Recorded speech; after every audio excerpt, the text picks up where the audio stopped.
Os detalhes dessa conversa que manteve ao telefone com Donald Trump e a altura para analisarmos precisamente a posição dos Estados Unidos. Connosco a Diana Soler, habitual comentadora do Correspondente de Guerra. Boa tarde. Boa tarde. Diana, esta semana tivemos um telefonema que pareceu importante entre Volodymyr Zelensky e Donald Trump. Sim. Depois de Donald Trump também ter afirmado que, afinal, a Rússia não parece, ou Vladimir Putin não parece tão interessado em alcançar uma situação de cessar-fogo. Esta promessa que Donald Trump fez a Zelensky de ajudar a reforçar a defesa aérea é mais uma palavra vaga? Daqui a alguns dias vamos ouvir o contrário ou pressionar Zelensky. Como é que podemos interpretar isto?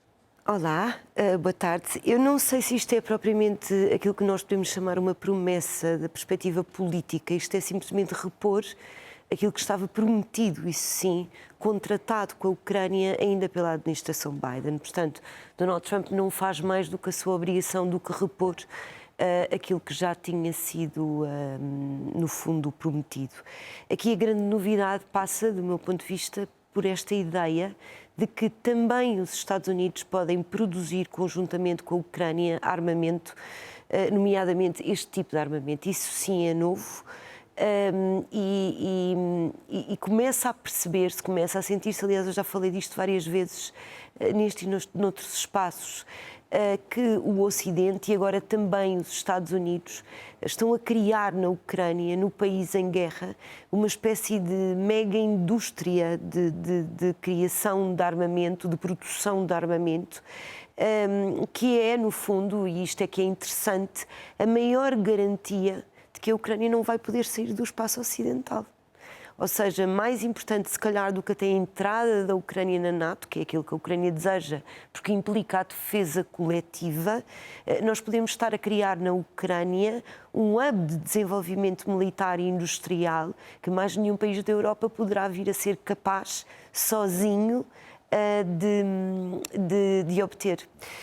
Isso para mim não é um problema, eu acredito que haja outros comentadores que acreditam que isso possa ser um problema. Implica, no médio prazo, uma posição completamente diferente relativamente à Ucrânia. Ou seja, Zelensky está aqui a jogar uma cartada que é muito interessante, que é a não integração da Ucrânia nas estruturas europeias e ocidentais, leia-se NATO, União Europeia, enfim, outras estruturas, até de alianças bilaterais com Estados centrais para a segurança e defesa europeia, não vai ser uma opção. Porque a Ucrânia vai, dentro de algum tempo, e se calhar até mais rapidamente do que a Europa autonomamente, ser capaz de produzir e de estar treinada para travar uma guerra como nenhum outro país da Europa vai estar. E o que é que acontece se isto acontecer? Isso não representa também uma espécie de...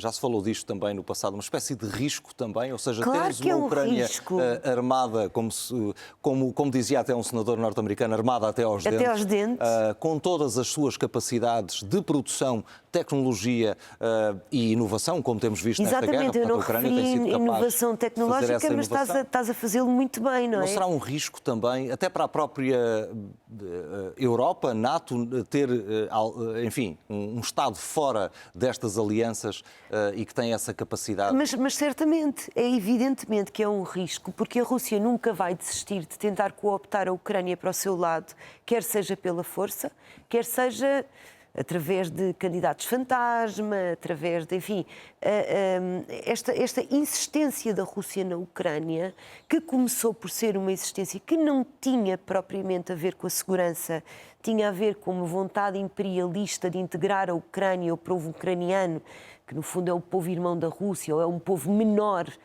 mas que faz parte do povo russo, dentro do Império Russo, passa a ser também uma preocupação de segurança. Agora sim, mas não tem a ver com a NATO, tem a ver com as capacidades da Ucrânia e, portanto, eu acredito que será a própria NATO em tempo que quererá integrar a Ucrânia. Agora, espero é que haja visão suficientemente rápida para que a Ucrânia não possa um dia olhar para a NATO e dizer: não me quiseram quando eu precisei, eu agora sou autónoma, não quero pertencer à NATO, começando a Ucrânia a constituir ela própria um risco para a segurança europeia. Não quer dizer que isto se apresente agora, de forma nenhuma. O governo de Zelensky é um governo completamente fiel ao Ocidente, provavelmente outros continuarão a ser, porque a guerra com a Rússia torna a Ucrânia, digamos assim, um inimigo da Rússia, ou a Rússia um inimigo da Ucrânia para muitas gerações, mas isto em política e em guerra nada se pode dar por adquirido. Será difícil ter novos Yanukovych é difícil. E presidentes É difícil, com esse alinhamento mais muito difícil, mas, Sérgio, nós sabemos que em política esses Estados não se podem dar por adquiridos. Nunca. E, portanto, a Geórgia está a sofrer com isso, por exemplo? A Geórgia é um caso paradigmático, não é? Já elegeu governos pró-Moscovo depois de 2008, da guerra russo-georgiana, não é? E, portanto, é evidente que foi uma guerra muito mais limitada, é evidente que, enfim, não teve nada das dimensões e das proporções que está a ter a guerra russo-ucraniana, mas é efetivamente um risco.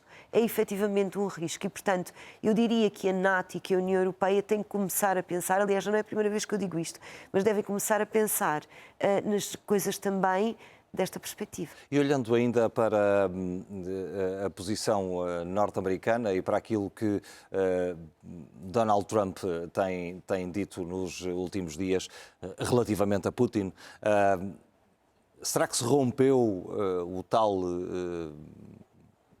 a tal relação de proximidade entre os dois? Eu acho que quem rompeu a relação de proximidade foi a Rússia, na realidade.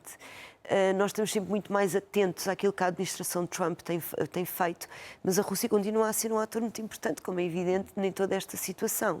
E nós tivemos declarações durante esta semana de vários membros da administração de Putin, do Kremlin, nomeadamente o Shakov e Peskov, mas o Shakov foi muito perentório. Eu lembro lá para casa que o Shakov é um dos negociadores e um dos principais conselheiros de Vladimir Putin, que disse taxativamente que as condições para a normalização das relações entre os Estados Unidos e a Rússia não estão reunidas. Isto quer dizer, no fundo, que aquela pretensão norte-americana do início da administração Trump de ter uma Rússia ao lado dos Estados Unidos estão completamente postas de lado, pelo menos neste momento.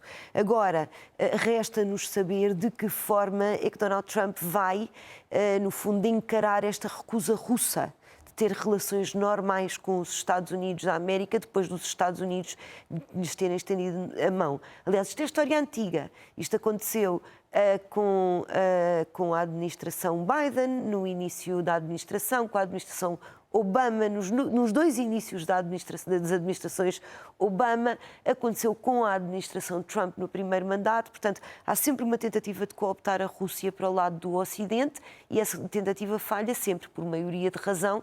Desta vez ia falhar ainda mais. Peskov disse ainda outra coisa. Disse que não há condições para negociar, ou melhor, não há negociações para a Rússia obter os seus objetivos relativamente à Ucrânia na mesa das negociações e, portanto, é preciso continuar a operação militar especial.